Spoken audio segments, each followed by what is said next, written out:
عضوی از همه ضرور.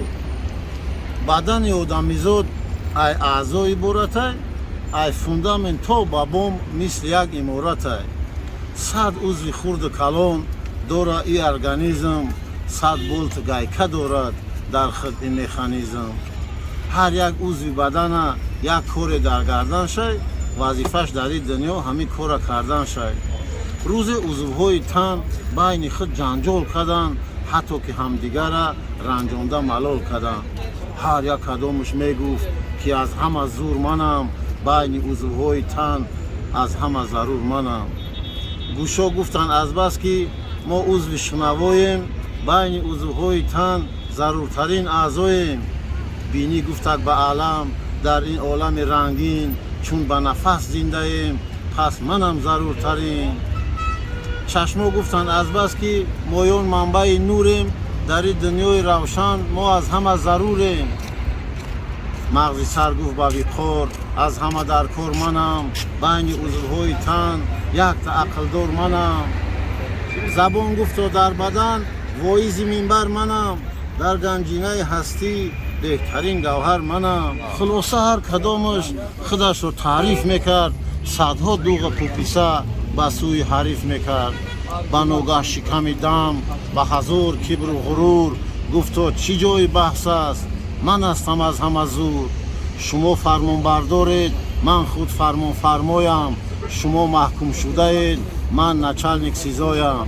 برای همه شما من منبع غذایم، برای همین در بدن ضرورترین اعضایم.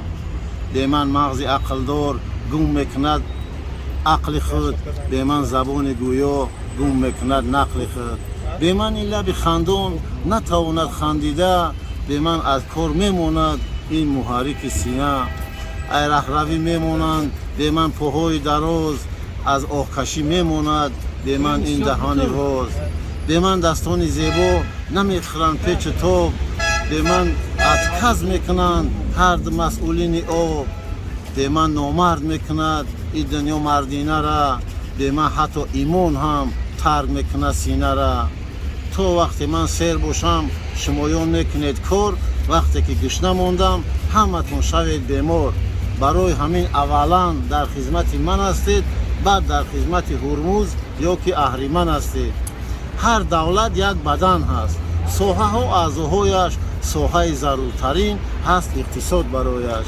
ای پیدایش دنیا تا وقت حیات بوده است، همه گپ در سری اقتصادیات بوده است. اقتصاد که بوی باشه ساحه ها کار میکنن، رنگ های تیرما را رنگ بهار میکنن.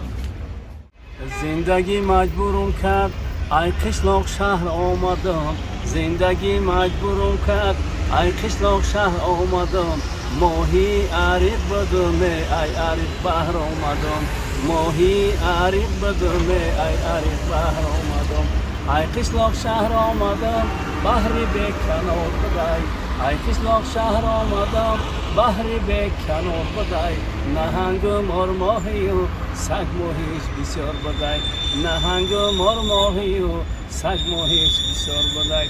ای قشلاق شهر آمدم شهر جای زیبا بدای، ای قشلاق شهر آمدم شهر جای زیبا بدای. کم بغل با کم بغل بای با بای آشنا بدای، کم بغل با کم بغل بای با بای آشنا بدای. ای بسد نازو کرشمه شهر عروسی مست بدست، بسد نازو کرشمه شهر عروسی مست بدست. با پولدار گپ میزد دست قدری به پل پس بدست، با پولدار گپ میزد دست قدری به پل پس بدست. همین یک روز که بازار کارون میرم که جان چی نام داشتم گفتی؟ فرزان. فرزان؟ بله. فرزان جان. یک دیم یک مردک همونجا گلمیخ توبرو رو بند نقطه و همتر چیز فروخته است. اکا گفتم نقطه چی داری؟ نقطه بقا داریم گفت، نقطه خر داریم گفت. خیفتم نقطه خر تبته بینیم که خیلی کودک بودیم قشلاق دار و پدرمون یاد داده بود نقطه میکردیم خر را. خیلی نقطه بقوات و شایبه و بول زدگی و ایلای بقوات. خیلی خرسان شدیم که ایشان نفسی و پترینه ده. همون خیلی اوستا داریم، پیش رفته استیم، با پیش. اکا گفتم همین نقطه خر خودت ساز میکنیم. اینه گفت ما خیتای میوریم. ابا چافتون نقطه خرم خیتوی میست وینا نقطه خر نقطه بقا باندوی سرخ کبوتر خیلا باندو درست گفت فرزون جان هم خرسانش هم خاندم اومده هم زیق شدم ده هیچ خیلی میلاد باشه ما وقتی میدونی چی اکا گفت چی گفتم وای بر حال همون ملتی که برای خر خچا نقطه کردن نتونن وای بر حال ما یک بزرگ گفته است که همون ملت را اگر اقتصادیات فهمیدنی باشی رفته بزرگ شد تماشا کن یا مولای وطنی باشه خیلی اقتصادیات با قوت نگی مولای غیر باشه اگر مدنیت فهمیدنی باشی رفته گوریستان شد تماشا کن شهر نیست تئاتر با تئاتر گردی همون گوریستان تماشا گوریستان خیلی تماشا بیان که پودا چریده سه در بالای گوریستان یا گوریستان علو زدن که تازه شود یگون میلاد علو نمیزنه گوریستان شد غیر ما خیلی شکر اختصاص سالهای اخیر نقش شده است همه بعد بزرگ نگاه کردم که همه چیز مولای خیتویی بعد همه شعر خیتویی را نوشتیم در عالم خیتویی این ملت ما هم ملت های پیشرفته یاد بگیرد گفتیم که خیتویی ملت است که نمیکند گدایی سوادنوک سازنده با هنر سودایی با بلنه با تکنیکا میکنه کارنمایی در روی زمین ساخته است یک عالم خیتویی با بزرگ میدروی میگوی که در خیتویی خرابایی خیتویی توری مویی گردنبند تیلویی با کلام الهی حتی دوستی بابایی شده است امروز خیتویی تریزه و ایوان و درمون در خیتویی کورپمون و استرش ایستر خیتویی خو میکنیم با راحت در بستر خیتویی در بستر سفیدی پری پر خیتویی خیتویی میخ سوزن خیتویی کرد سویان خیتویی لباسی تن خیتویی پوش مرد زن میپرستیم تو و من خیتویی را تو مردن بعدی از اینجا رفتن خیتویی سانی کفن زیب دوشنبه شدن بیناهای خیتویی در درون بیناها سیماهای خیتویی اونجا تماشا دارن کیناهای خیتویی سقراط و افلاطون و سیناهای خیتویی رمال سر خیتویی مشک عنبر خیتویی زر زیور خیتویی میجه دختر خیتویی سنگ مرمر خیتویی تیغ تور خیتویی میوه تر خیتویی نقطه خر خیتویی اول پیدا شدن چینی های خیتویی سونیتر پیدا شدن بینی های خیتویی خدا جان سبوک کنه قینی های خیتویی الهی ما نبینیم جینی های خیتویی در پلوس خیتویی سر لباس خیتویی توپی کرباس خیتویی کدوی ناز خیتویی کمر نساس خیتویی هم پیلاساس خیتویی تل خیباس خیتویی ارزی سپاس خیتویی میگن که اگر رسد هر جو پای خیتویی در او موقع میگیرد با سیمای خیتویی مطابق میشود چون زنبورای خیتویی